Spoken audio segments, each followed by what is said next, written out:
तो आप देखना शुरू कर चुके हैं डी बिलीव। तो आज की जो हमारी वीडियो है, आज की हमारी पूरी वीडियो में हम मनु के विचारों पर प्रकाश डालेंगे, मनु के पॉलिटिकल थॉट्स को देखेंगे।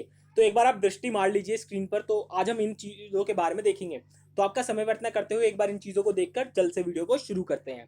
तो उद्देश्य, प्रस्तावना, धर्मशास्त्र और मनु के जीवन परिचय, और फिर एक सामान्य परिचय लेंगे धर्मशास्त्र और जीवन परि के ऊपर मनु के। और फिर राज्य की उत्पत्ति कैसे हुई, किस प्रकार से हुई, क्या सिद्धांत दिए गए हैं मनु के द्वारा, और राज्य का सप्तांग सिद्धांत में क्या कहते हैं वह, और राजा संबंधी जो उनके विचार हैं वह क्या है।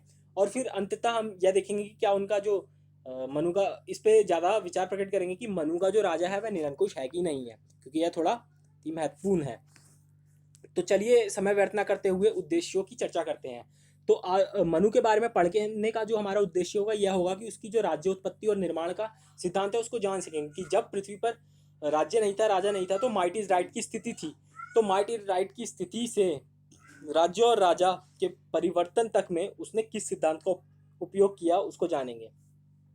मनु ने एक संगठित समाज की स्थापना किस प्रकार की, जब वह अंततः संपूर्ण सृष्टि जलमग्न हो गई, कथाओं में जैसा लिखा गया है, वह उनकी और उनकी पत्नी शत्रुपा के साथ बचे थे।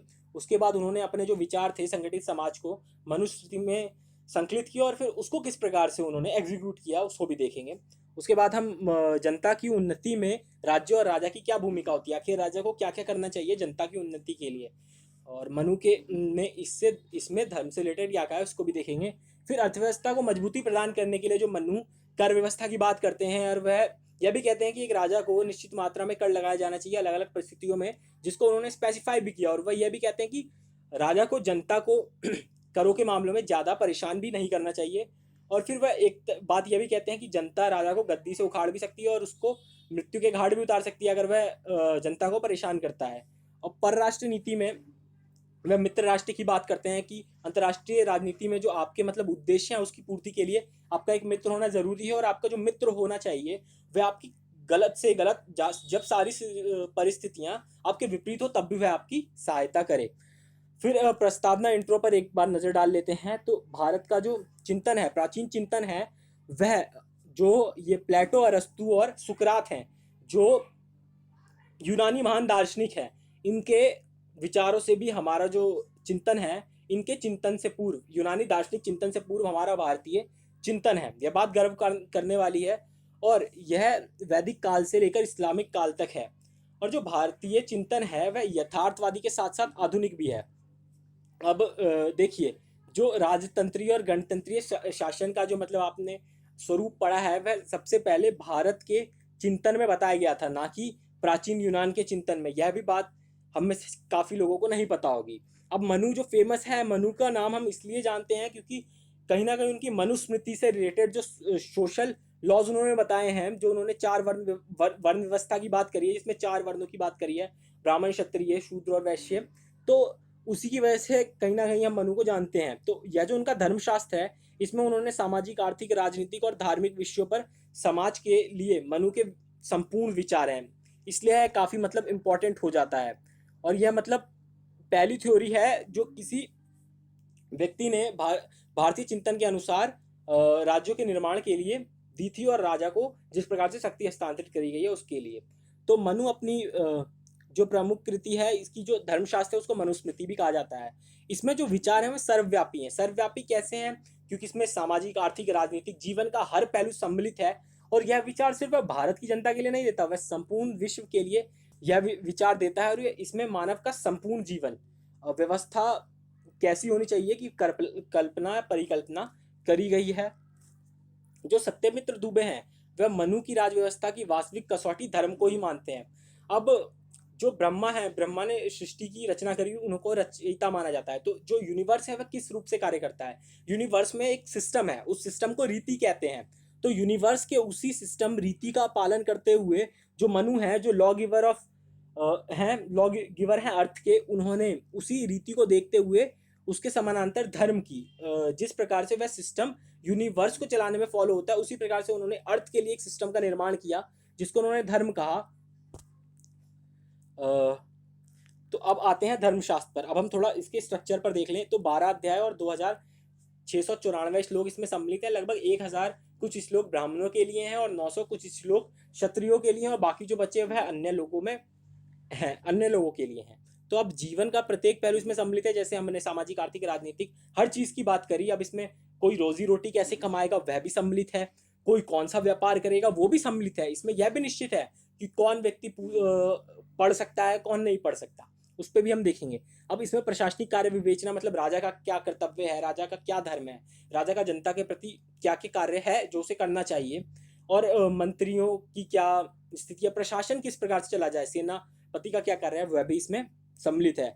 अब हिंदू कानून पर ज्ञात सबसे प्राचीन ग्रंथ है ये। जैसे इस्लाम के लिए सरिया है, उसी प्रकार से हिंदू के लिए मनुस्मृति को माना जाता है। अब इसमें मतलब कुल 12 अध्याय हैं, तो बेसिकली आप एक बार दृष्टि मार लीजिए, पर संभवतः 7वां जो अध्याय है वह राजा के कर्तव्यों का जिक्र करता है, तो वह थोड़ा महत्वपूर्ण है। और जो 8वां है वह अपराध, न्याय, वचन, राजनीतिक मामलों की बात करता है, तो यह भी थोड़ा महत्वपूर्ण है। अब एक बार हम थोड़ा देख लेते हैं। तो प्रकृति के निर्माण, 4 युगों और 4 वर्णों और उनके पेशों और ब्राह्मण की महानता का जिक्र पहले अध्याय में है। दूसरे अध्याय में ब्रह्मचर्य से रिलेटेड बेसिक मेनली बात करी गई है।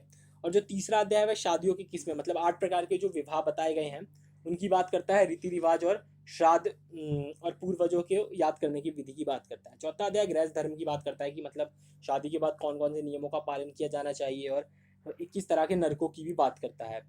और 5वां जो अध्याय है वो महिलाओं के कर्तव्य, शुद्धता, अशुद्धता का जिक्र करता है। छठा अध्याय मतलब संत का दृष्टिकोण है, मतलब उसके क्या क्या कर्तव्य होने चाहिए एक जीवन में, उसकी बात करता है। अध्याय 7, 8 हम देख चुके हैं। तो अध्याय 9 में पैतृक संपत्ति, पिता की संपत्ति के विषय में बात करी गई कि पिता की संपत्ति पिता के मरने के बाद, देहावसान हो जाने के बाद किसको हस्तांतरित की जाएगी, क्या उसके पुत्र को की जाएगी, पुत्री को की जाएगी, और कितनी की जाएगी, उस पर भी देखेंगे। वर्णों के मिश्रण, पाप कर्म और तीनों गुणों व वेद की प्रशंसा लगभग क्रमशः 10, 11, 12 में करी गई है। यही मनुस्मृति की सामान्य रूपरेखा थी।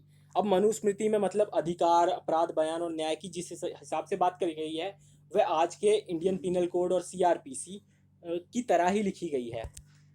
अब मनु के जीवन परिचय को देख लेते हैं, क्योंकि किसी भी व्यक्ति के विचारों को जानने से पहले आपको जानना होगा कि मतलब उसका जीवन कैसे व्यतीत हुआ है और मतलब उसके विचार किस प्रकार से हैं। तो देखिए, मनु जो है उसके जीवन काल को लेकर मतभेद है। मनु के जीवन काल को लेकर मतभेद इसलिए हैं क्योंकि जो मनुस्मृति है वो संकलित करी गई है 200 BC से 200 AD तक। तो 400 साल तक कोई व्यक्ति जीवित नहीं रह सकता है साइंटिफिकली, मतलब ये ऐसा पॉसिबल हो ही नहीं सकता। और दूसरी चीज़ ये है कि मनु को मतलब ब्रह्मा का पुत्र और प्रथम राजा कहा जाता है पृथ्वी पर, और मतलब धर्मशास्त्र लिखने का कार्य एक ब्राह्मण का ही है। तो ये जो मन इनका वर्ण व्यवस्था का सिद्धांत है कि मतलब एक क्षत्रिय और ब्राह्मण, वैश्य, शूद्र, एक व्यक्ति एक ही वर्ण में रहेगा, तो मतलब यह बात भी एक दूसरे को कॉन्ट्रैक्ट काटती है। तो इसलिए भी अब फिर यह समझ में आता है कि मतलब जो मनु है वह शायद संभवतः एक व्यक्ति नहीं होकर मतलब या तो कोई विचारों का समूह था, या मतलब ऋषियों का समूह था, या मतलब मनु 2 व्यक्तियों के नाम हो सकते हैं। तो इस पे मतलब स्पेसिफिक मतलब कुछ वो नहीं है, क्योंकि जो हमें यह जानकारियाँ मिलती हैं वह हमें ग्रंथों से मिलती है, माइथोलॉजी से मिलती है, जिसमें कहानी के रूप में बताई गई हैं। तो उसको मतलब हम एकदम से मतलब करेक्ट नहीं मान सकते, हम मतलब थोड़ा समझने के लिए इस्तेमाल कर सकते हैं। और मतलब इसको आपको अपने अपने स्तर पर ही समझना होगा, इसके बारे में आपको कुछ स्पेसिफिक नहीं बता सकता। अब जब संपूर्ण सृष्टि जगलमग्न हो गई थी तो उनकी पत्नी शत्रुपा और मनु ही बचे थे। फिर उसके बाद उन्होंने एक संगठित समाज के निर्माण की आवश्यकता पर बल दिया, इसके बारे में सोचा, विचारा, फिर अपने विचारों को धर्मशास्त्र नामक एक ग्रंथ में, मनुस्मृति नामक एक ग्रंथ में संकलित किया। फिर उसको एग्जीक्यूट करने के लिए जो उन्होंने एक सिद्धांत की बात करी उसको भी हम देखेंगे। अब भारतीय जो साहित्य में मनु के शासन को एक मत से आदर्श माना जाता है। भले इसमें कुछ चीज़ें ऐसी हैं जिसके आधार पर भेदभाव हुए करे गए, जिसमें दलितों के साथ भी उत्पीड़न हुआ, और मतलब डॉक्टर BR अम्बेडकर ने इसे मतलब महाड़ सत्याग्रह वाले दिन 25 दिसंबर 1927 को मतलब जलाया भी था। परंतु विरोध करने वालों के साथ साथ मतलब इसके सपोर्टर्स भी काफ़ी हैं, जैसे भारत के दूसरे राष्ट्रपति डॉक्टर राधाकृष्णन, जिनके जन्मदिन के अवसर पर भारत में शिक्षक दिवस भी मनाया जाता है, वह इसके सपोर्ट में है। महात्मा गांधी हैं, वह इसके पार्टली सपोर्ट में है। मतलब कुछ भारत के बाहर के भी मतलब विचारक हैं, वह भी इसका सपोर्ट करते हैं, उसको हम थोड़ा आगे देखेंगे। तो कालिदास कहते हैं अपने रघुवंश में कि जो मनुस्मृति में जो बात बताई गई है शासन करने के लिए, उसमें जो रघुवंशी थे वह इसकी बात से बिल्कुल भी इधर उधर अडिग टिके रहते थे, अडिग रहते थे, इधर उधर नहीं होते थे, उसमें जो बात लिखी है उसका आंख बंद करके पालन किया करते थे। अब एक सामान्य परिचय ले लेते हैं धर्मशास्त्र और उसका मिक्सचर। तो देखिए, विद्वान स्वीकार करते हैं कि धर्म विशेष समस्त ज्ञान मनु द्वारा प्रारंभ हुआ है। तो अब जैसे हमने बात करी कि मतलब एक सिस्टम से चलती है जिसे रीति कहते हैं, और उसी रीति को आधार बनाकर अर्थ के लिए एक मतलब सिस्टम की रचना करने के लिए मनु ने धर्म का निर्माण किया। तो कहीं ना कहीं मनु ही वह पहले व्यक्ति हैं जिन्होंने धर्म की विशेष समस्त ज्ञान मतलब उन्हीं से शुरू हुआ है, बिल्कुल यह बात सकते हैं। तो स्मृति के रचना काल में मतभेद, अब यह मतभेद हम बता चुके हैं आपको कि 200 BC से 200 AD तक कुछ मानते हैं। अब कुछ इसे, जैसे डॉक्टर VC सावरकर जैसे लोग इसे 150 से वर्ष से पूर्व की रचना नहीं मानते, ईसा से 150 वर्ष पूर्व। और मैक्स मूलर इसे 4वीं शताब्दी बाद की रचना मानते हैं लगभग। और फिर डॉक्टर हंटर जो है इसे 600 वर्ष पूर्व से अधिक प्राचीन नहीं मानते। अब कुछ विद्वान तो इसे रामायण और महाभारत काल की रचना भी मान लेते हैं। जो फ्रांसीसी विद्वान है, मनु जो शब्द है उसको ऐतिहासिकता से जोड़ते नहीं है। उनका कहना है कि मनु जो शब्द है उसकी उत्पत्ति मूल शब्द मन से हुई है, जिसका अर्थ होता है चिंतन, मनन और सार्वभौम बुद्धि। तो वह इस बताते हैं कि इसका जो विचार है वह मन धातु से ही मनु तथा मानव की उत्पत्ति हुई है। वह कहते हैं कि मन से ही मनु और मानव की अद्भुत उत्पत्ति हुई है। अब रैनिगुनियो का दूसरा जो मत है वह कहते हैं कि जब वेद की रचना का काल निर्धारित नहीं हो सका, तो मतलब उसी प्रकार से वह ये बोलते हैं कि स्मृति का जो ये रचना काल है इसके संबंध में भी प्रयास निरर्थक ही है, इसके काल का भी मतलब सही से अंदाजा नहीं लगाया जा सकता। अब कुछ विद्वान जो है वह उनका मत है कि मनुस्मृति का ज्ञान मनु से नारद, नारद से मार्कंडे, मार्कंडे से समुति भार्गव, समुति भार्गव से भृगु ऋषि को प्राप्त हुआ, और भृगु ऋषि वह अंतिम ऋषि थे जिन्होंने मनुस्मृति का संकलन किया। अब इसके रचनाकार को लेकर तो बहुत मतभेद हैं, परंतु जो भी हो इसको अंततः एक विधि ग्रंथ और नियामक ग्रंथ के रूप में मान्यता प्राप्त है। वो कैसे? इसमें मतलब कई सारे नियमों का जिक्र है कि मतलब कौन से वर्ण को, मतलब धर्म के आधार पर इन्होंने सारी चीज़ों को बांटा है, चाहे वह वर्ण हो, हर चीज़ को इन्होंने धर्म से रिलेट किया है। पर इनका जो धर्म है वह रिलीजन वाला धर्म नहीं, इनका जो धर्म है वह कर्म वाला धर्म है। एक सिस्टम की बात करते हैं, इनका धर्म जो है वो एक सिस्टम है। तो और विधि मतलब कुछ नियमों की बात करी गई है, जैसे लेजिस्लेचर जो हमारी मतलब विधायिका होती है, उसी प्रकार से इन्होंने उनकी बात करी है। तो यह विधि और नियमक ग्रंथ के रूप में काफ़ी मतलब मान्यता प्राप्त है और सबकी सर्वसम्मति है, इसमें कोई भी मतभेद नहीं है। अब भारत के जो गौतम हैं और बृहस्पति हैं उन्होंने इसको सर्वश्रेष्ठ बताया, और गांधी जी की बात हम पहले ही कर चुके हैं। अब जैसे हमने कहा था कि हम भारत के बाहर के विद्वानों की बात करेंगे, तो जो निजे हैं वह कहते बहुत बड़ा कथन देते हैं। वह कहते हैं कि बाइबल की अपेक्षा कहीं अधिक अनुपम और उत्कृष्ट बौद्धिक ग्रंथ मानते हैं इसे। निजे एक बहुत बड़ा कथन बोलते हैं कि बाइबल से वह सर्वश्रेष्ठ मानते हैं मनुस्मृति को। तो वैकेंसी ब्राउन का क्या कहना है? यह हिंदू कानून का सर्वाधिक प्राचीन ग्रंथ है। अब मतलब यह कथन बिल्कुल सत्य है, क्योंकि मतलब मनु भारतीय जो राजनीतिक चिंतन है उसमें सबसे प्राचीन ग्रंथ मनु का ही है, और उसके आधार पर ही मतलब कहीं ना कहीं सनातन धर्म जो हिंदू धर्म है उसका मतलब शासन काफ़ी टाइम तक चला है। तो मतलब यह बात बिल्कुल सत्य है। अब राज्य की उत्पत्ति की बात करते हैं। देखिए, सर्वप्रथम जब मत्स्य माइट इज राइट की स्थिति को इनकार नहीं करता, सब ये मानते हैं कि सर्वप्रथम जब राज्य और राजा नहीं थे तो माइट इज राइट, जिसकी लाठी उसकी भैंस, और मत्स्य न्याय, बड़ी मछली छोटी मछली को खा जाती है, इसकी स्थिति विद्यमान थी। तो इसमें मनुष्य ने मतलब ब्रह्मा से प्रार्थना करी, ईश्वर से प्रार्थना करी, तो उन्होंने अपने पुत्र जिसका नाम मनु है, जो प्रथम और सर्वश्रेष्ठ राजा थे, उनको पृथ्वी पर भेजा ताकि वह कुछ नियमों का सृजन कर सकें और उसका पालन करवा सकें। अब देखिए, कॉसी कॉन्ट्रेक्चुअल थ्योरी की बात हो रही है यहाँ पे, मतलब अर्ध संविदात्मक। इसमें क्या है कि दो पार्टी के बीच में कॉन्ट्रैक्ट होता है पर इसे लागू तीसरी पार्टी करती है। यहाँ ईश्वर और मानव के बीच में कॉन्ट्रैक्ट हुआ है, लेकिन इसे लागू कौन कर रहा है? इसे लागू करने के लिए मनु को भेजा गया है, एक थर्ड पार्टी को भेजा गया है। अब जो मनु है, अब जो इस पर हमने बात करी कि मनु को इस समय राजा लिया गया, और जो मनु धर्मशास्त्र की जो रचना कर सकता है वह सिर्फ एक ब्राह्मण ही कर सकता है। तो मतलब कहीं ना कहीं इसको लेकर भी कॉन्ट्रडिक्शन है कि मनु मतलब राजा थे या ब्राह्मण थे, क्योंकि मनु ने जो वो दिया है अपना वर्ण व्यवस्था, उसमें उन्होंने एक व्यक्ति एक ही वर्ण में हो सकता है। तो कहीं ना कहीं उसका भी मतलब ये विरोध कर रही है ये बात, इसको हमें अपने अपने स्तर पर देखना होगा। अब राज्य उत्पत्ति ईश्वर द्वारा है, इस बात को हम देख चुके हैं।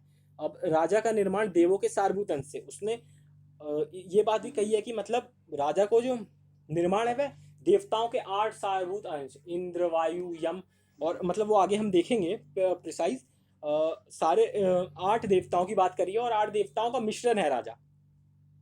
फिर वो कहते हैं कि मतलब इन 8 देवताओं से जो मिल के राजा बनता है वह खुद एक देवता हो जाता है, और फिर वह राजा जो होता है वह विश्व रक्षक, पोषक और समृद्ध कारक होता है। अब मनु का जो देवीय सिद्धांत है और पाश्चात्य देवीय सिद्धांत है उसमें अंतर क्या है?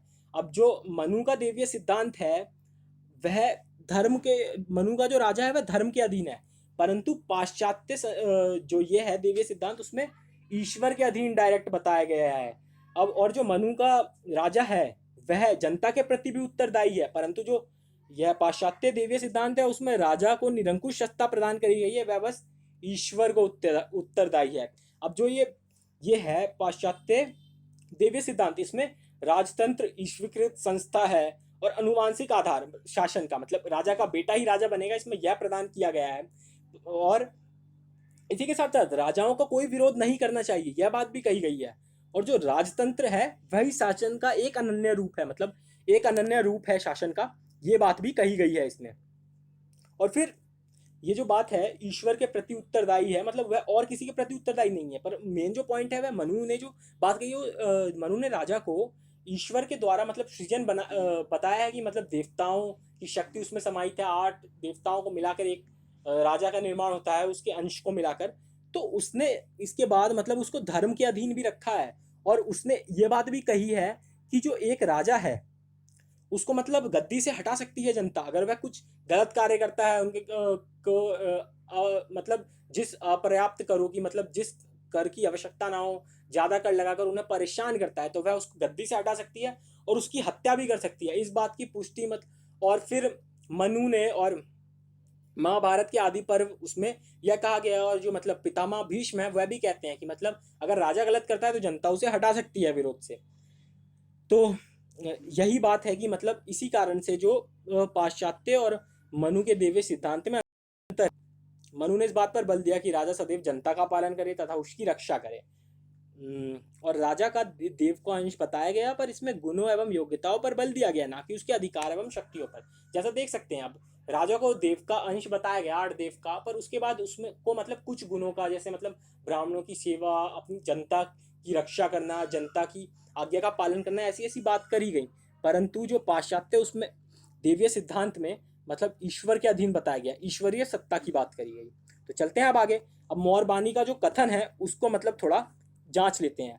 अब देखिए ये मतलब काफी इंपॉर्टेंट कथन है। मौरबानी क्या कहते हैं कि राजा को समझना चाहिए कि वह धर्म के नियम के अधीन है। वह यहाँ कह रहे हैं कि वह धर्म के नियम के अधीन के साथ साथ, और फिर अंततः वो क्या कहते हैं कि मतलब वह जनता, राजनीतिक प्रभु जनता के भी अधीन है। वह 2 लोगों के अधीन की बात करते हैं, एक धर्म के अधीन है राजा और एक जनता के भी अधीन है। अब धर्म मनुष्य और राजाओं पर एक समान शासन करता है। धर्म के लिए जो मतलब एक सिस्टम है मनु के अनुसार, वह सबके लिए बराबर ही तरीके से शासन करता है, सबके लिए समान है। वह राजा के लिए ज्यादा और प्रजा के लिए कम नहीं है, और राजा के पुत्र के साथ भी वैसा ही व्यवहार किया जाएगा जैसा मतलब जनता के साथ किया जाता है गलत कार्य करने पर। अतिरिक्त राजा राजनीतिक प्रभु जनता के अधीन है, वह अपनी शक्तियों के प्रयोग में जनता की आज्ञा पालन की क्षमता से सीमित है। वह अपनी शक्तियों के प्रयोग के लिए जनता की आज्ञा पालन की जरूरत है उसको। अब जो सॉलिटॉर कहता है कि मनु ने निसंदेह यह कहा कि जनता राजा को गद्दी से उतार सकती है, जिसकी बात अभी हमने कुछ देर पहले कर ली है, और उसे मार भी सकता है अगर वह अपनी मूर्खता से जनता को सताता है। बिल्कुल, क्योंकि मनु ने यह साफ बताया कि मतलब जो कॉन्ट्रैक्ट हुआ था उसमें पहली बात यही थी कि जनता आज्ञा का पालन करेगी और जो राजा होगा उसकी सुरक्षा करेगा और कुछ नियम बनाएगा। अब जो राजा मतलब अपनी जनता की सुरक्षा नहीं कर सकता और मतलब उसके कल्याण की बात नहीं कर सकता, तो बेसिकली उसने जो धर्म की बात करी गई है और नैतिक रूप से बात करी गई है राजा के लिए, उसमें यही कहा है कि मतलब उसका प्रथम कर्तव्य यही है, प्रथम और सबसे महत्वपूर्ण कर्तव्य यही है कि वो मतलब जनता की रक्षा और जनता के कल्याण की बात करे। अब मनु का जो स्पष्टीकरण है, राजा सभी नियमों से बंधा है। वह कहते हैं कि राजा सभी नियमों से बंधा है, पर फिर भी, और वह विशिष्ट है परंतु साधारण मनुष्यों की तरह ही दंड भोगता है। राजा सभी नियमों और कानूनों से बंधा हुआ है, मतलब जैसी बात कही हमने, धर्म के लिए सब समान है, इस कारण से ऐसा है। और फिर वह यही कहता है कि मतलब समान है, और अगर किसी दंड के लिए अगर कोई शूद्र व्यक्ति 1 पर्ण की सजा भोगेगा, तो वहीं राजा जो होगा उसको 100 पर्ण की सजा भोगनी पड़ेगी। ऐसा इसलिए, जैसा कि उन्होंने मनुस्मृति में भी कहा है कि अगर एक दंड एक क्षत्रिय करता है, ब्राह्मण करता है, तो उसकी सजा अलग अलग होगी एक शूद्र से, क्योंकि शूद्र जो है मतलब उसको जानकारी नहीं है, उसको ज्ञान नहीं है। पर यहाँ राजा के पास तो ज्ञान है, और राजा अगर दंड करता है तो उसे अधिक सजा दी जानी चाहिए, और राजा अधिक विद्वान और योग्य है। इसका कारण एकमात्र यही है। और देखिए, इसके अतिरिक्त राजा का जो प्रशिक्षण है वह दिनचर्या उसे, अब वह ये भी बात करता है कि मतलब ये किया जाना चाहिए, पर वह जो प्रशिक्षण की बात करता है राजा के लिए, उसका पालन कर कर राजा की जो मतलब दिनचर्या है उसको निरंकुशता, मतलब जैसा पाश्चात्य में कई राजा निरंकुश हो गए थे संस्कृति में, तो उस और निरंकुशता की ओर जाने से रोकता है अगर उसका प्रशिक्षण सही रूप से फॉलो किया जाए तो। अब इस प्रकार की व्युत्पत्ति सिद्धांत बनाने के बावजूद भी मनु का राजा निरंकुश, स्वेच्छाचारी तथा अत्याचारी नहीं है। उसके ऊपर कानून, नैतिकता एवं मर्यादा का नियंत्रण है। अब देखिए, बात कर ली है। अब राज्य का जो सप्तांग सिद्धांत है, इस सिद्धांत के अनुसार राज्य की 7 प्रकृतियां होती हैं जो एक राज्य का निर्धारण करती हैं। हर प्रकृति का अपना एक विशेष महत्व होता है।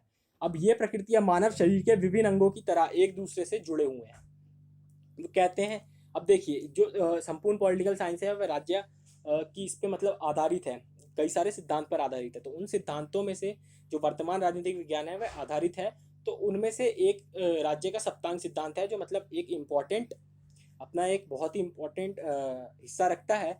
तो इसमें जो मानव, ये जो प्रकृतियां हैं मानव शरीर के विभिन्न अंगों की तरह एक दूसरे से जुड़े हुए हैं। मतलब जैसे हमारे शरीर के विभिन्न अंग एक दूसरे से जुड़े हैं, उसी प्रकार से यह एक दूसरे से जुड़े हुए हैं, सातों प्रकृति जो भी हैं। अब इस पे हम थोड़ा शॉर्ट में चर्चा कर लेते हैं। अब देखिए, मनुस्मृति में राज्य के सप्तांग सिद्धांत का उल्लेख किया गया है। तो इसमें जो मतलब स्वामी राजा से लिया गया है, स्वामी राजा है वह इसके मतलब राज्य की समस्त शक्ति मतलब राजा में निवास करेगी। मनु अपनी सारी शक्तियों का मतलब जो उसका प्रयोग करता होगा, जो मतलब उसे लागू करेगा, वो कौन होगा? राजा होगा। और राजा क्या होगा? संप्रभु का मतलब वह मतलब मंत्रियों से उसके जो अमात्य होंगे उनसे विचार तो लेगा, परंतु राजा मतलब आंतरिक और बाहरी रूप से मतलब अपने निर्णय स्वयं लेगा, वह किसी के दबाव में नहीं आएगा। और उसके अनुसार राजा के बिना राज्य की कल्पना नहीं करी जा सकती। अब राजा है, राजा के बिना राज्य का सर्वोच्च वो कौन हुआ? राजा हुआ।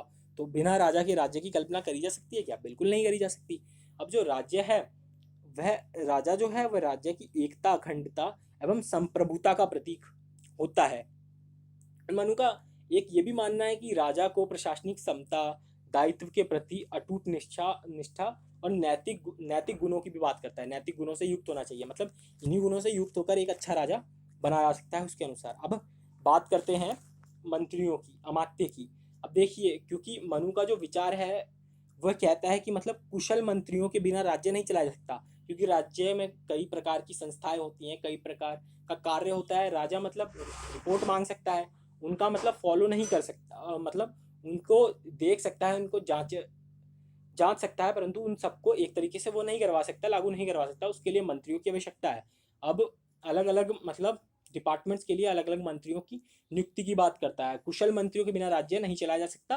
राजा के द्वारा जो सुयोग्य मंत्री हैं, जो मतलब सबसे योग्य हैं, उनसे परामर्श करते हुए राज्य के कार्य किए जाने चाहिए। मतलब जो अपने अपने फील्ड में मतलब जानकार होंगे, स्पेशलिस्ट होंगे, उनसे ही विचार करने के बाद उसे कोई डिसीजन लेना चाहिए।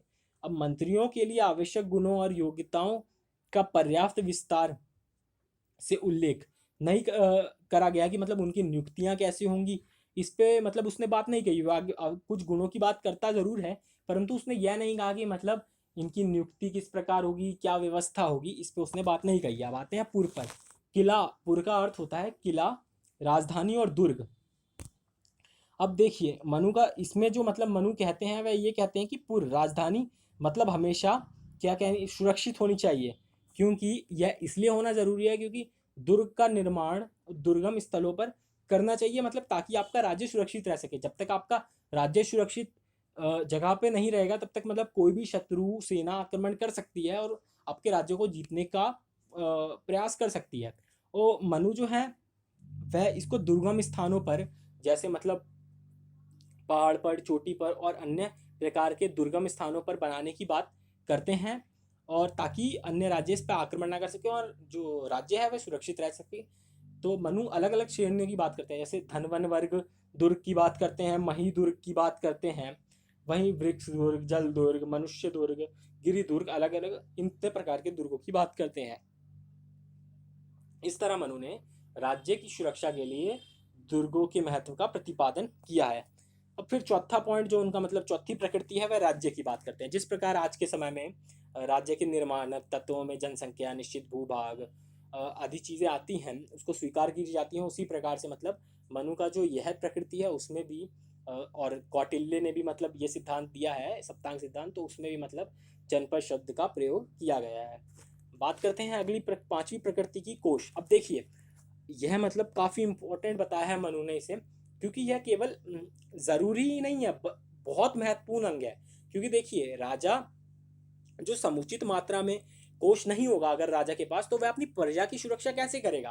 प्रजा की सुरक्षा ऐसे मतलब वह सेना में जो लोग होंगे उनके भरण पोषण के लिए, उनके हथियारों के रख रखाव के लिए आदि चीज़ों की भी ज़रूरत होगी। और जनता के लिए अगर कोई कार्य करना है मतलब कोई कल्याण की, तो उसमें भी कहीं ना कहीं कोष की ज़रूरत होती है। इसलिए एक मतलब अति महत्वपूर्ण शर्त है फलते फूलते राज्य के लिए। अब देखिए इसके अभाव में क्या होगा कि मतलब राज्य के अस्तित्व पर चिन्ह लग जाएगा, राजा कुछ कार्य नहीं कर पाएगा, राज्य मतलब जनता के उसके बढ़ोतरी के लिए, जनता के मतलब भविष्य के लिए कोई कार्य नहीं कर पाएगी। तो राजा को यही चाहिए कि मतलब उसके पास कोष अच्छा रहे। इसके लिए मतलब जनहित में ध्यान रखकर उसे मतलब करों का वो करना चाहिए, संकलन करना चाहिए। पर मतलब जनता की उसको देखकर कि जनता मतलब कितना दे सकती है कितना नहीं दे सकती, किसकी किस हिसाब से परिस्थितियां हैं वर्णों की, वर्गों की, उस हिसाब से मतलब उसको ये सेट करना चाहिए। और अगर वो ऐसा नहीं करता तो फिर जनता मतलब अगर वो ज़्यादा कर मांग लेता है तो जनता उसे गद्दी से भी हटा सकती है और उसको मौत की घाट भी उतार सकती है, जैसा कि मनु ने ऐसा भी कहा। अब देखिए छठा पॉइंट उसने दंड की बात करी है। दंड मतलब एक इम्पॉर्टेंट पॉइंट है, क्योंकि यह भी एक इम्पॉर्टेंट प्रकृति हो जाती है। क्योंकि देखिए राज्य की रक्षा कौन करती है, सेना करती है ना। और इसका मतलब होना आवश्यक है। अब वह ये कहते हैं कि अन्यथा कोई भी शत्रु जब चाहे आक्रमण कर सकता है। अगर सेना ताकतवर नहीं होगी आपकी तो कोई भी शत्रु आप पे कभी भी आक्रमण कर सकता है, परंतु अगर आपकी सेना ताकतवर होगी तो कोई भी आप पर आक्रमण करने से पहले कई बार सोचेगा। जैसे आज की परिस्थिति में भी ले लें कि चाइना और भारत पर आक्रमण करने से पहले कोई 100 बार सोचेगा, क्योंकि इनकी परिस्थितियां आंतरिक और बाह्य रूप ये दोनों रूप से मजबूत हैं, अंतर्राष्ट्रीय स्तर पर भी और आंतरिक स्तर पर भी।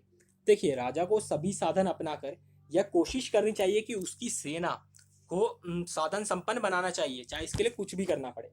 क्योंकि यह मतलब अपनी संप्रभुता को बनाए रखने के लिए बहुत ज़रूरी चीज़ है। जैसा कि आज के समय में देख लें कि भारत कई हथियार खरीद रहा है बाहर से, तो यह मतलब क्यों, अपनी सुरक्षा को, अपनी संप्रभुता को, बाहरी दबाव ना आए, युद्ध हो तो भारत मतलब सही से मतलब सामना कर सके और जीत सके, अपने आप को पुष्ट कर रहा है। तो हर राजा का और राज्य का यह कर्तव्य है कि मतलब वह अपनी सेना को के इस अंग को ताकतवर बनाए, क्योंकि यही है कि मतलब राज्य के अंदर भी आंतरिक स्थिति भी यही सुधारती है और बाहर के शत्रुओं से भी यही निपटती है।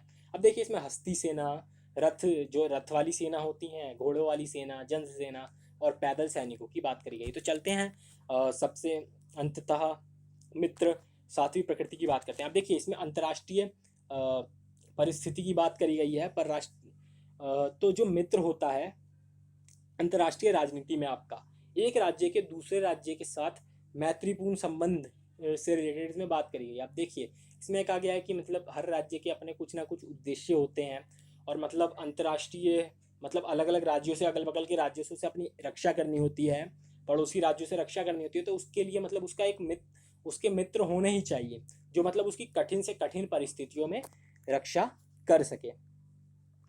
तो चलते हैं अब आगे। देखिए अब अंततः मतलब राज्य के जो आज के समय में निर्माणक तत्व हैं वह जनसंख्या, निश्चित भूभाग, सरकार और संप्रभुता इसी के समान है, उसी के समान है। तो अब देखिए सप्तांग सिद्धांत का प्रतिपादन कर यह सिद्ध करने की कोशिश करी गई है। अब वह यही बेस बताते हैं कि जो सप्तांग सिद्धांत है यह सातों प्रकृतियां, जैसे आज के समय में 4 पॉइंट लिए जाते हैं ना, जो अभी हमने बात करी, निश्चित भूभाग, जनसंख्या और सरकार और संप्रभुता की बात करी ना, उसी प्रकार से यह बात करते हैं कि राज्य की जो बुनियाद है वह इन्हीं तत्वों पर, सातों तत्वों पर टिकी हुई है।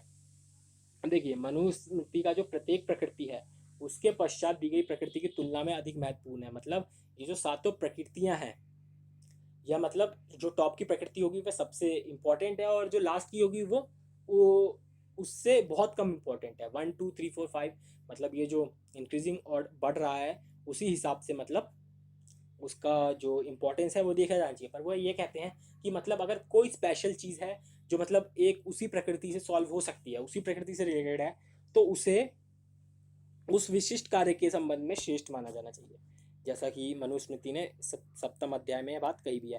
अब देखिए राजा संबंधी विचार करते हैं। मनु के विचारों का केंद्र है, जो अभी हमने बात करी कि राजा मनु के विचारों का केंद्र है, उसी में संपूर्ण जो सत्ता है वह निहित है ना।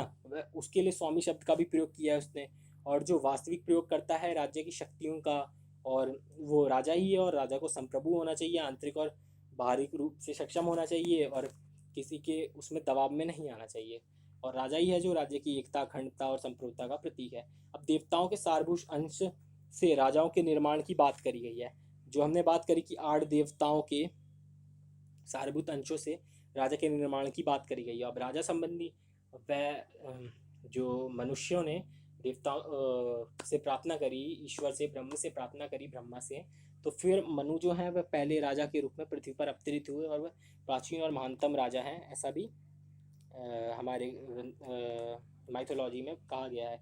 अब देखिए राजा स्वयं महान देवता है, क्योंकि 8 देवताओं से मिश्रित होकर कोई राजा बनता है तो वह खुद महान है। अब राज्य की उत्पत्ति का देवीय सिद्धांत, इस पर थोड़ा चर्चा करते हैं। अब देखिए इस पे राजा की उत्पत्ति संबंध में देवीय सिद्धांत का प्रतिपादन। और देखिए हमने कॉसी कॉन्ट्रेक्चुअल थ्योरी की बात करी थी, अर्ध संविदात्मक, कि 2 पार्टी में कॉन्ट्रैक्ट होता है, तीसरी पार्टी लागू करती है, तो यह कहीं ना कहीं इसी प्रकार है। अब ईश्वर और मानव में कॉन्ट्रैक्ट हुआ और उसको लागू करने के लिए मनु को भेजा गया कि, और इसमें मतलब पहला जो पॉइंट था इस कॉन्ट्रैक्ट का वह यही था, पहला क्लॉज यही था कि मतलब राजा होगा वो नियम बनाएगा, उसे लागू करवाएगा, और जनता को उसे पालन करना पड़ेगा। मनु अब जो राज्य धर्म है वह 7वें अध्याय में इसकी बात करी है उसने अपनी मनुस्मृति में, और राज्य की उत्पत्ति का वर्णन किया है। अब देखिए मनु के अनुसार सृष्टि प्रारंभिक अवस्था भयंकर थी, ना राज्य था, ना अभाव में दंड व्यवस्था का कोई प्रश्न नहीं उठता था। जैसे हमने मत्स्य न्याय की बात करी, माइट इज राइट की बात करी, तो जब राज्य और राजा नहीं था, ये राज्य और राजा नहीं था, उससे पहले क्या था, मतलब मत्स्य न्याय की स्थिति थी, बड़ी मछली छोटी मछली को खा जाती थी, जिसकी लाठी उसकी भैंस, ताकतवर कमजोर को परेशान किया करता था। परंतु राजा और राज्य के आ जाने के बाद क्या हुआ, एक दंड व्यवस्था बनाया गया। मानवों में 2 तरह की प्रवृत्ति होती है, एक असुर और सुर। तो मतलब जो ये असुर प्रवृत्ति वाले लोग हैं उनको बराबर रखने के लिए, उनको मतलब शांत रखने के लिए दंड की व्यवस्था की गई है। दंड, और वह यह भी कहते हैं कि दंड है मतलब संपूर्ण जनता जब सो रही होती है, जब संपूर्ण राज्य सो रहा होता है, तो दंड है जो लोगों की रक्षा करता है। दंड की वजह से ही लोग गलत कार्य नहीं करते हैं। अब देखिए राज्य के अभाव में सर्वत्र अन्याय, अराजकता, संतोष अवस्था का वातावरण बना हुआ था। जो हमने बात कही अभी मनु न्याय की स्थिति की व्याप्त, मत्स्य न्याय की स्थिति व्याप्त थी, माइट इज राइट की।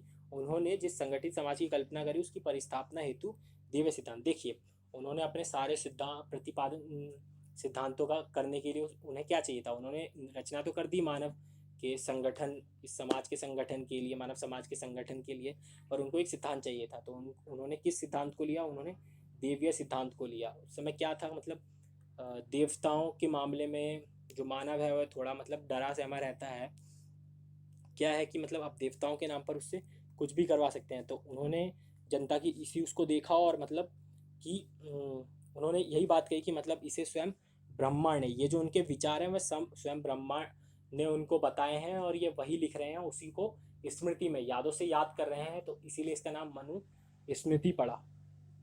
यह अपनी तरफ से कोई विचार नहीं दे रहे, यह स्वयं ईश्वर के विचार हैं जो उनको संकलित करके मनुस्मृति में लिख रहे हैं। जिस कारणवश देवताओं के नाम पर, देवीय सिद्धांत के नाम पर उन्होंने अपने सारे जो ये सिद्धांत थे, विचार थे, और इनकी मनुस्मृति जो थी, धर्मशास्त्र थी, उसको एग्जीक्यूट करवा लिया। अब देखिए इसके अनुसार राज्य की सर्वोच्च शक्ति राजा को प्रदान की, जो ईश्वर का प्रतिनिधि है ना। उन्होंने यह कहा कि राजा ईश्वर का प्रतिनिधि है, जिसमें 8 तत्वों का मिश्रण है। वह वायु, यम, कुबेर, चंद्र, अग्नि, जो 8 देव भी हैं, इंद्र, वरुण, अतः इन सब का मिक्सचर ही एक राजा होता है। अब देखिए राजा का विरोध ईश्वर का विरोध है। उन्होंने यह भी कहा कि राजा को, अब देखिए वह इन्होंने क्यों कहा, क्योंकि मनु का जो विचार था, बोलते हैं कि वह राजा थे, ब्रह्मा के पुत्र थे, तो उनकी जो ये पूरी धर्मशास्त्र है और जो ये इससे नियमों से रिलेटेड लिखते हैं, तो उनकी जो पूरी दृष्टि है वह राज व्यवस्था मतलब राजाओं की ओर से है। उन्होंने आम जनता की ओर से मतलब कोई विचार नहीं सोचा। उन्होंने सिर्फ ड्यूटीज की बात करी, उन्होंने राइट्स की कोई बात ही नहीं करी है अपनी संपूर्ण मनुस्मृति में। तो अब देखिए उसी प्रकार से राजा के आदेश की अवहेलना करने वाला दंड का भागीदार होगा। अब राजा को उन्होंने ईश्वर से रिलेट कर दिया, तो राजा जो भी कानून बनाएगा जनता को वो पालन करना पड़ेगा। और जिस अब फिर उन्होंने क्या कहा कि ईश्वर का विरोध करने वाला नरक में जाता है, तो राजा के आदेश का जो विरोध करेगा वो भी नरक में जाएगा। तो जनता को कहीं ना कहीं मतलब साइकोलॉजिकली भी मतलब थोड़ा प्रभाव डाला, तो जनता को कहीं ना कहीं इसका पालन करना पड़ा, लोगों को इसका पालन करना पड़ा एक डर के कारण, क्योंकि इसमें ईश्वर की भी बात कही गई। अब इस प्रकार राजा का विरोध करने की छूट किसी को भी नहीं थी। देख सकते हैं आप, जब इन्होंने यही बात कह दी कि मतलब आप पालन नहीं करेंगे तो आपको नर्क का भागी बनाया जाएगा, मरने के बाद आप नर्क में जाएंगे। तो कोई भी व्यक्ति नर्क में नहीं जाना चाहता, हर व्यक्ति स्वर्ग या फिर मोक्ष की प्राप्ति चाहता है। अब प्रजा को राजा के किसी निर्णय पर उचित या अनुचित करने का प्रश्न नहीं है, उन्हें प्रामाणिकता पर संदेह करने की आवश्यकता नहीं है। जैसा कि देखिए हमने बात करी कि मनु ने जितने भी विचार दिए हैं उसमें क्या किया है, उन्होंने राजा की तरफ से मतलब एक विचार दिए हैं, मतलब प्रशासनिक अधिकारी के तौर पर, प्रशासनिक अधिकार टॉप पे बैठे एक अधिकारी के तौर पर उन्होंने निर्णय बनाए हैं, नियम बनाए हैं। उन्होंने एक मामूली जनता के तौर पर नहीं सोचा। अब राजा देवतुल्य है, चाहे वह मनुष्य रूप में शिशु का नाम। वो एक बात कहते हैं कि 10 साल का, अब वो इसमें एक राजा की अगर बात हट के कहें तो वो ये कहते हैं कि 10 साल का जो एक ब्राह्मण होगा वह 100 साल के क्षत्रिय के बराबर होगा। खैर ये बात तो बात की है, फिर भी हमने आपको बता दिया। अब देखिए उसके व्यक्तित्व में देवत्व का समावेश होता है। वह तत्व वायु, यम, कुबेर, चंद्र, सूर्य, अग्नि, इंद्र, वरुण आदि इन 8 का मिश्रण है, और 8 देवताओं का मिश्रण होने के कारण वह स्वयं एक देवता हो जाता है। वह सर्वोपरि है और सर्वशक्तिमान है। अब राजा की उत्पत्ति के देवीय सिद्धांत को प्राथमिक रूप देने के लिए मनु ने यहाँ तक कहा कि राजा 8 लोकपालों के अंग तत्वों से निर्मित हुआ है, जिसके फलस्वरूप देवीय गुणों का शक्ति का समावेश है। अब उसको देवताओं से रिलेट कर दिया, तो कोई भी आम जनता मतलब देवताओं का विरोध तो करना नहीं चाहेगी। अब उन्होंने ये बात कही कि इन 8 तत्वों से राजा को मिलने वाले गुण क्या क्या हैं। इंद्र से प्रभुत्व मिलता है, सूर्य से प्रताप मिलता है, यम से क्रोध मिलता है, कुबेर से धन मिलता है, चंद्रमा से आनंद मिलता है, अग्नि से तेज, और वायु से लोगों को कर्म की तरफ प्रेरित करने की बात कही। अब देखिए इस तरह हिंदू धर्म और शास्त्र के अनुसार प्रत्येक तत्व देवतुल्य एवं पूजनीय है। अगर हिंदू शास्त्र की बात करें तो हर जो तत्व है वह तुलनीय और हर देव तुलनीय है। अब इंद्र जितने पूजनीय हैं, इंद्र तो खैर, इंद्र को तो देवताओं का वो माना जाता है, स्वर्ग का अधिपति, तो उनकी बात छोड़ दें तो बाकी जितने भी देव हैं उनको मतलब एक तरीके से बराबर ही माना जाता है। 8 पवित्र हैं, ये बात बिल्कुल सत्य है। अब देखिए जिस कारण से राजा की पवित्रता पर प्रश्न चिन्ह लगाना गलत व तर्कहीन हो जाता है। अब राजा जब देवता से रेट कर दिया तो राजा कभी पवित्रहीन हो ही नहीं सकता, और उस पर मतलब प्रश्न चिन्ह नहीं लगाया जा सकता। अब राजा के आवश्यक गुण उन्होंने क्या बताया। अब देखिए जो हमने बात कही थी पाश्चात्य उसके बारे में बात कही थी, राजा से रिलेटेड उत्पत्ति के विचार पर, तो उसमें हमने क्या कहा था कि मनु ने भले ही सृजन के लिए सिद्धांत का प्रतिपादन किया है, ईश्वरीय देवीय व्यवस्था का प्रतिपादन किया है, परंतु उन्होंने क्या किया है, इसके बाद उन्होंने राजा के आवश्यक गुणों की बात कही है। और एकमात्र उद्देश्य क्या है कि राजा हर दृष्टि से शक्ति संपन्न बनाना हो, और मतलब जनता के न्याय के लिए हो, न्याय करने के लिए मतलब परिपूर्ण हो और तरीके से सज्ज हो। अब देखिए इसके लिए वो क्या कहते हैं, राजा का जो चारित्रिक स्तर है वो ऊंचा हो ताकि जनता अनुसरण करे। राजा का चारित्रिक स्तर इस हिसाब से होना चाहिए कि मतलब कोई भी जनता उसके नियम कानूनों पर मतलब प्रश्न चिन्ह ना उठाए। भले उन्होंने ये बात कही, लेकिन उन्होंने एक बात यह भी कही है कि अगर राजा गलत कार्य करता है तो जनता क्या कर सकती है, उसे गद्दी से उखाड़ के फेंक सकती है, उसकी मौत का कारण वह खुद होगा। जनता की आकांक्षाओं या अपेक्षा पर खरा उतरे। अब ऐसा नहीं होगा तो जनता क्या करेगी, विद्रोह करेगी। तो इसके लिए मतलब यह जरूरी है कि वह जनता की आकांक्षाओं और अपेक्षाओं पर खरा उतरे। अब देखिए जन आकांक्षाओं और इच्छाओं पर खरा उतरे, ये बात हो गई। इसके लिए राजा को आवश्यक गुणों से संपन्न होना जरूरी है। अब वो गुण कौन से हैं, राज्य से निर्लिप्त होना चाहिए, जिसके कल्याण के लिए कार्य सफलतापूर्वक हो सके। अब मतलब वह मतलब चीज़ों में देखिए जैसे जुआ, परनिंदा, भोज, ये गाना बजाना, विश्व भ्रमण, चुगलीखोरी, ईर्ष्या, कटु वचन आदि, है ना, इन सब का मतलब, और अपहरण आदि दोषों से बचे रहने की बात कही गई है। क्योंकि वह राजा है, उसको मतलब हर किसी से मतलब पूरे राज्य की जनता से, मंत्रियों से उसका व्यक्तित्व सबसे सर्वश्रेष्ठ होना चाहिए। और देवताओं की बात करी गई है तो उसे 8 देवताओं का मिश्रण जैसा भी होना चाहिए। राजा को चाहिए कि ब्राह्मणों के प्रति संवेदनशील रहे और नियमशील रहे, क्योंकि वैसे भी धर्मशास्त्र और मनुस्मृति में जो ब्राह्मणों का स्तर है वो ऊंचा कहा गया है। 10 साल का एक ब्राह्मण का बच्चा 100 साल के क्षत्रिय के बराबर हो सकता है। तो मनु ने इसकी बात कही। अब देखिए, अगर धर्मशास्त्र एक ब्राह्मण ही लिख सकता है, तो क्या पता कि जो मतलब राजा मनु है और जो धर्मशास्त्र लिखने वाले मनु हैं दोनों अलग हों। तो धर्मशास्त्र लिखने वाले मनु जो ब्राह्मण है, उन्होंने ब्राह्मणों का महत्व रखा हो। तो प्रजा की रक्षा कर उसका कल्याण करना राजा का परम कर्तव्य है। और प्रजा की रक्षा करना, अपने राज्य की रक्षा करना, प्रजा का कल्याण करना उसका परम कर्तव्य बताया गया है। राजा को विद्वान, जितेंद्रिय, न्यायी, विनीत, लोकप्रिय होना चाहिए, क्योंकि अगर राजा यही होगा तभी जनता क्या है कि उसके विरुद्ध खड़ी नहीं होगी। अगर वह जनता के पक्ष में सारे कार्य करेगा, लोकप्रिय होगा, विनीत होगा, न्यायी होगा, जनता को क्या चाहिए? राजा से न्याय चाहिए। और जितेंद्रिय मतलब इंद्रियों की वजह से ही कुछ काफ़ी सारी चीज़ें होती हैं। राजा क्या है कि राज रंग में व्यस्त हो जाते हैं, मदिरा पान करते हैं, नाच कार्य में और गाने में, इन सब चीज़ों में अपना समय व्यर्थ करते हैं। तो यह मतलब एक तरीके से राज्य के लिए खराब चीज़ होती है। तो इससे भी दूर रहने के लिए कहा, क्योंकि राजा इन सब चीज़ों में लिप्त रहेगा तो मतलब राज्य गर्त की ओर जाएगा। और फिर उन्होंने यह कहा कि मतलब किसी भी मतलब विद्वान व्यक्ति से और मतलब निर्धारित व्यक्ति से वह अलग अलग प्रकार की विद्या सीख सकता है, धन प्राप्त करने की या वाणिज्य व्यवसाय आदि की। अब देखिए, राजा के कर्तव्य पर एक बार थोड़ी सी नज़र डाल देते हैं। जन आकांक्षाओं पर खरा उतरने के लिए राजा को हर संभव कोशिश करनी चाहिए। जनता की जो इच्छाएं होंगी उस पर खरा उतरने के लिए उसकी कोशिश होनी चाहिए, क्योंकि वह संपूर्ण राज्य की जनता का प्रतिनिधि है। ऐसा करना उसका परम धर्म है। धर्म मतलब ऐसा उस परम कर्म है। यहाँ धर्म कर्म की बात करी गई है, इसकी अवहेलना करना उसकी शक्ति को कम कर सकता है। आप देखिए, कदाचित कई लोग ऐसा भी मानते हैं, ऐसा भी माना जाता है कि धर्मशास्त्र आने से पहले, मनु के इस धर्मशास्त्र का लागू होने से पूर्व क्या था कि ये जो है, जो वर्णों की बात करी गई है, वह क्या था कि कर्मों पर आधारित था। पर उसके बाद उन्होंने इसे क्या कर दिया? जन्म पर आधारित बना दिया। अब राजा की प्रतिष्ठा बढ़ाने के लिए मनु ने कुछ कर्तव्यों का उल्लेख किया है। शॉर्ट में इसको जान लेते हैं। देखिए, धन धान्य, सेना, जल आदि से परिपूर्ण पर्वतीय दुर्ग से, इसमें दुर्ग की बात करिए कि आपका दुर्ग, आपकी जो राजधानी है, हमेशा सुरक्षित रहनी चाहिए।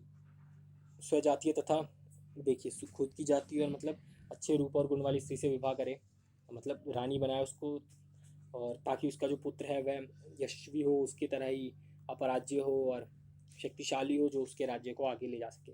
नियम पूर्वक यज्ञ आदि करता रहे, ताकि ब्राह्मणों को दान प्रदान करे। ब्राह्मणों को दान प्रदान करना भी मतलब उसके लिए मतलब एक कल्याणकारी बताया गया है और उसकी प्रतिष्ठा को बढ़ाने लायक बताया गया है। रणभूमि में शिथिलता। अब देखिए, रणभूमि में वह क्या कहते हैं कि डरपोकता ना दिखाए, वह निडर रह के, डर ना दिखाए, निडर रह के लड़े, और अगर उसको मृत्यु प्राप्त हो जाती है तो उसके लिए स्वर्ग के दरवाजे खुले रहेंगे। अब विभिन्न राजकीय कर्मों के लिए विभिन्न अध्यक्षों की नियुक्ति करें, यह ज़रूरी है, क्योंकि अकेला राज्य की में इतनी सारी संस्थाएं हैं, वह अकेला उन सारी संस्थाओं की देख रेख अच्छे से नहीं कर सकता, इफेक्टिव तरीके से नहीं कर सकता। इसीलिए मतलब अलग अलग मंत्रियों की नियुक्ति, अलग अलग अध्यक्षों की नियुक्ति करने की बात करी गई है। आप देखिए, राजा अपने राज्य विस्तार की हर संभव कोशिश करे। राजा का कर्तव्य क्या है? एक तो अपने राज्य की सुरक्षा करे, जनता की सुरक्षा करे, और अपने राज्य का विस्तार भी करे। अपने सैन्य बल और पौरुष का सदा प्रदर्शन करता रहे, ताकि आसपास के जो राज्य हों, उसके पड़ोसी राज्य हो, जो उस पर आक्रमण करने की सोच भी रहे हों, तो वह उसके सैन्य बल के पराक्रम और उसके पौरुष को देखकर मतलब डर जाएं और उस पर आक्रमण करने का विचार टाल दें।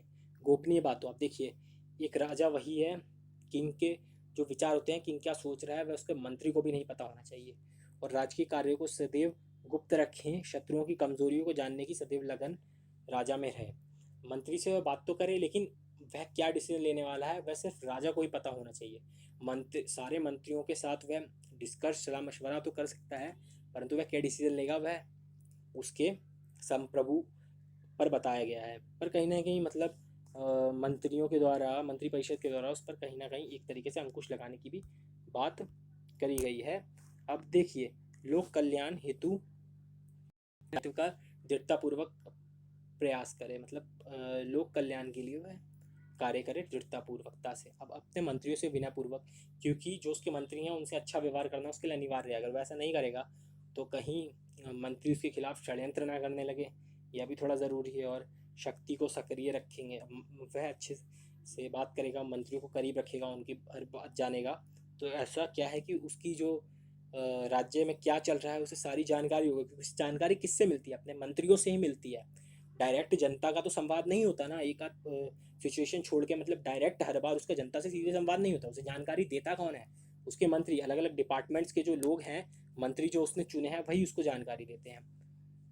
देखिए, आर्थिक उन्नति को सुनिश्चित करे, और आर्थिक उन्नति जैसे हमने बात करी थी अभी, तो मतलब वह ज़रूरी है, क्योंकि थोड़ी देर पहले अभी हमने जो बात करी थी सप्तांग सिद्धांत में कोश की, तो आर्थिक उन्नति तो बहुत ज़रूरी है, ताकि सेना का रखरखाव भी उसके लिए ज़रूरी है, और जो उसका राज्य है उसकी उन्नति के लिए, जनता को खुश रखने के लिए, जनता के कल्याण के लिए सारी चीज़ें अनिवार्य हैं। अब लोगों को स्वधर्म का पालन करने के लिए बाध्य करें। यहाँ धर्म से कोई रिलीजन वाले धर्म की बात नहीं हुई, यहाँ धर्म से किसकी, उनका जो कर्म है, एक सिस्टम जो मनु ने बनाया है, उस सिस्टम को मतलब निरंतर बनाए रखें, कि शूद्र शूद्र वाले काम करे, ब्राह्मण ब्राह्मण पठन पाठन के कार्य करे, क्षत्रिय रक्षा करने का कार्य करे, जिसका एकमात्र आधार राष्ट्रीय हित हो। अब ये देखिए, कूटनीति पूर्वक प्रयास है ना, जैसे अंतर्राष्ट्रीय स्तर की बात करी गई थी हमने, तो इसमें मतलब दूसरे राष्ट्रों से संबंध का संचालन करें, गुप्त कैसे गुप्तचर को नियुक्त करे, कैसे दूतों को नियुक्त करे, उनको कितनी भाषा आनी चाहिए, है ना, इस सारी बातों का भी जिक्र किया है मनु ने। अब क्या मनु का राजा निरंकुश है, इस पर एक दृष्टि डालते हैं। अब देखिए, जैसा कि हम बात कर ही चुके हैं, अब दोनों ने पाश्चात्य जो चिंतन है उसमें भी राजा का जो अवतरण है उसको मतलब ये देवीय सिद्धांत से रिलेट किया, परंतु जैसा कि हम पहले ही देख चुके हैं कि भारत का देवीय सिद्धांत, मनु के द्वारा जो देवीय सिद्धांत भारत में शुरुआत में लागू किया गया राजा और राज्य के प्रतिपादन के लिए, और जो पश्चिम का सिद्धांत था वह अलग था। तो एक बार चर्चा करते हैं, और डीपली ऐसा लगता है जैसे राजा पर नियंत्रण की कोई व्यवस्था स्थापित नहीं की गई थी। अभी थोड़ा पढ़ के ऐसा लगा होगा, क्योंकि राजा को देवताओं से, 8 देवताओं से लिंक बता दिया गया, उनके मिश्रण का जो प्रोडक्ट है वो क्या है, वह राजा है। तो राजा स्वतः एक देव हुआ, तो कोई देवता निर्णय ले रहा है तो मतलब उसका पालन करने के लिए भी उसने अनिवार्य बताया, ना पालन करे तो मतलब, और राजा से कोई बैड ले रहा है, कोई शत्रुता ले रहा है, तो वह क्या कर रहा है, अपने भविष्य को ही अंधकार में कर रहा है, क्योंकि राजा स्वयं देवता है। मनुस्मृति में ऐसे अनेक प्रावधान हैं जो राजा की निरंकुशता पर अंकुश लगाते हैं। अब देखते हैं 4 ऐसे प्रावधान हैं, वह कौन कौन से हैं। सर्वप्रथम धर्म का नियंत्रण, जैसे हमने बीच में बात कही थी कि राजा, और जैसे हमने पाश्चात्य के साथ जब डिफरेंस कर रहे थे पाश्चात्य दिव्य सिद्धांत के समय, तो हमने क्या धर्म की बात करी थी। मनु का जो राजा है वो क्या है, धर्म के अधीन है। धर्म के अधीन कैसे, क्योंकि राजा भले ही ये देवताओं का मिश्रण से बना, पर उसके लिए क्या जरूरी है, प्रजा का कल्याण जरूरी है। प्रजा का कल्याण ही उसका धर्म है, क्योंकि धर्म का अर्थ कर्म है, तो प्रजा का कल्याण करना है उसका कर्म होना चाहिए, उसकी रक्षा करनी चाहिए, अपने राज्य की रक्षा करनी चाहिए। मनु का जो शासक है वह धार्मिक नियंत्रण की व्यवस्था करके उसकी स्वच्छचारिता पर अंकुशता लगाता है, मतलब कि वह खुद वो ना कर सके। आप देखिए, धार्मिक नियंत्रण मतलब एक निश्चित व्यवस्था सेट करी है, उसको उसी का पालन करना है। इस प्रकार नैतिक नियंत्रण द्वारा सदैव जन कल्याण के लिए प्रेरित करता है। वह ये जो नैतिक नियंत्रण सेट किया है उससे मतलब सदैव उसका पालन करना चाहिए, और ये जन कल्याण के लिए है। अब राजा के लिए 4 पुरुषार्थ, अर्थ धर्म काम मोक्ष को सर्वश्रेष्ठ मानते हैं मनु। अर्थ धर्म का कर्म मोक्ष, मोक्ष मतलब फिर के बाद जो मतलब अब उन्होंने क्या कहा है मनु ने, कि आप धर्म का पालन करेंगे तभी आपको मोक्ष की प्राप्ति होगी, तो ताकि उनके जो ये सिद्धांत है उनका प्रतिपादन सही रूप से हो सके और एक सिस्टम निरंतर बना रहे। राजा से अपेक्षा करते हैं कि वह सदैव राजधर्म का पालन करते हुए जनता की पुरुषार्थ सिद्धि के लिए प्रेरित करता रहेगा। अब राजा से उन्होंने क्या मतलब डिपेंडेंसी रखी है, कि मतलब वह अपेक्षा करते हैं, उम्मीद रखी है कि वह सदैव धर्म का पालन करेगा, जो उन्होंने 7वें अध्याय में बात करी है कि राजा के लिए मनुस्मृति के, उसका मतलब, और अपनी पुरुषार्थ सिद्धि।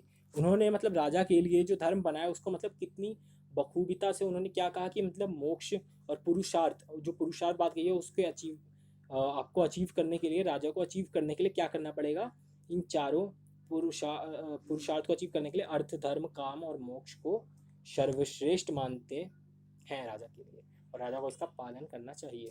अब संस्थागत नियंत्रण, संस्थागत नियंत्रण क्या है, कि प्रशासनिक कार्य में सहयोग और परामर्श के लिए मंत्रियों की नियुक्ति करें। अभी जब हम बात कर रहे थे तो हमने क्या कहा था, कि जो मंत्री हैं, मंत्री परिषद है, कहीं ना कहीं उसका जो विचार होता है वह राजा पर प्रभावी हो जाता है। भले ही राजा के प्रभुत्व की बात करी गई है, पर कहीं ना कहीं एक हद तक मतलब अगर राजा मतलब संपूर्ण मंत्री परिषद के विपक्ष में नहीं जा सकता, क्योंकि वह उन्हीं के विचारों पर कार्य करता है, और वह अपने अपने फील्ड के एक्सपर्ट्स होते हैं, तो कहीं ना कहीं राजा को उनकी बात माननी पड़ती है। अब राजा के लिए जो दंड का विधान है, अब क्या कहा है, कि 9वें अध्याय में कहा है कि दंड समस्त प्रजा पर शासन करती है। जब जो हमने बात करी थी, जब प्रजा सोती है तो दंड जागता है।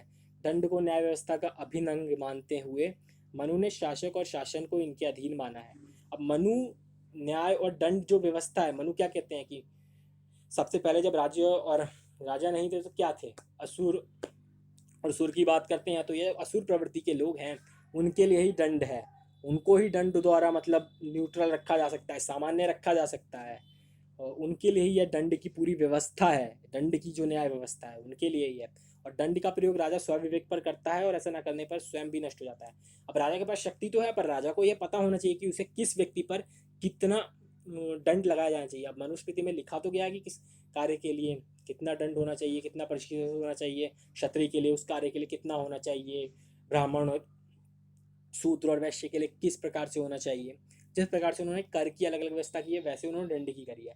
पर यह राजा का फिर वो स्या विवेक है कि वह किस कार्य के लिए किस प्रकार से दंड देता है, और उसको यह मतलब सही रूप से देना होगा, नहीं तो वह स्वयं अपना नष्ट विनाश का कारण बनेगा। राजा के व्यक्तिगत गुण और दिनचर्या की बात करते हैं। अब जो बात थी कि मनु ने राजा को भले ही क्या ईश्वर से मतलब ब्रह्मा ने मतलब मनु का निर्माण किया, मनु का सृजन किया और धरती पर लॉ गिवर के रूप में भेजा। फिर मनु ने 8 जो मतलब देवताओं से उसकी बात कही कि मतलब निर्माण हो रहा है राजा का।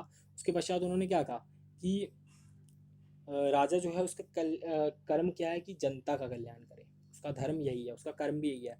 और जो देखिए, और पुरुषार्थ की बात करी उसने, फिर जो उसको दिशा भटकने से रोकता है, मनु राजा को यह स्पष्ट निर्देश देता है कि वह ऐसा ना करे जिससे जनहित पर प्रतिकूल प्रभाव पड़े। वह क्या कहता है कि जनता के भलाई के लिए तुम कार्य करो, जनता की मतलब जनहित के प्रतिकूल किसी कार्य से प्रभाव पड़े तो वो तुम मत करो। इस प्रकार मनु का राजा सर्वशक्तिमान सार्वभौम और सर्वोच्च मानते हुए भी उसकी निरंकुशता को कहीं भी स्वीकार नहीं करता। क्योंकि देखिए मंत्री परिषद का नियंत्रण है, धर्म का नियंत्रण है, और व्यक्ति उसके गुण की जो बात करी गई है, दिनचर्या की बात करी है, वह भी उससे इसमें मतलब नहीं, मतलब उसको निरंकुश नहीं बनने देते। और फिर संस्थागत नियंत्रण जो उसका मंत्री परिषद है, जो उसकी एडवाइजरी बॉडी भी कह सकते हैं एक तरीके से, वह भी उसको रोकती है कहीं ना कहीं। तो उसका मत यही है मनु का कि राजा का मुख्य ध्येय जन कल्याण है और कार्यों को संपादित करना है जो मतलब राज्य के विकास के लिए हो, जनता के कल्याण के लिए हो और अपनी प्रजा। अब जो ये भी कहता है कि मतलब आपकी जो राजा की जो प्रजा है उसके साथ उसे कैसा व्यवहार करना चाहिए, अपने पुत्र की तरह व्यवहार करना चाहिए। प्रजा एक राजा के लिए क्या है, उसके पुत्र के समान है। तो जब वह अपना पुत्र मानकर उन पर शासन करेगा, और मतलब जैसे एक पिता मतलब अपने पुत्र को पालता है, उसी तरीके से अगर एक राजा भी जनता को अपने पुत्र के रूप में देखेगा तो स्वतः मतलब वह उसको फलने फूलने के लिए सहायता करेगा, उसके कल्याण की व्यवस्था करेगा। इस प्रकार मनु का राजा सर्वोच्च और शक्तिशाली होते हुए भी लोक कल्याण के प्रति कटिबद्ध है। तो आज का जो ये मतलब फर्स्ट पार्ट था मनु के ऊपर, वह यहीं ख़त्म करते हैं। आगे की वीडियो में हम मंत्री परिषद, दूत और न्याय व्यवस्था और अन्य जो प्रशासनिक व्यवस्थाएं और फिर तो और 2-4 विषयों पर चर्चा करेंगे। तो हमारे चैनल की ये पहली वीडियो थी, इसे अंत तक देखने के लिए शुक्रिया, और हमारे चैनल को लाइक करें, सब्सक्राइब करें।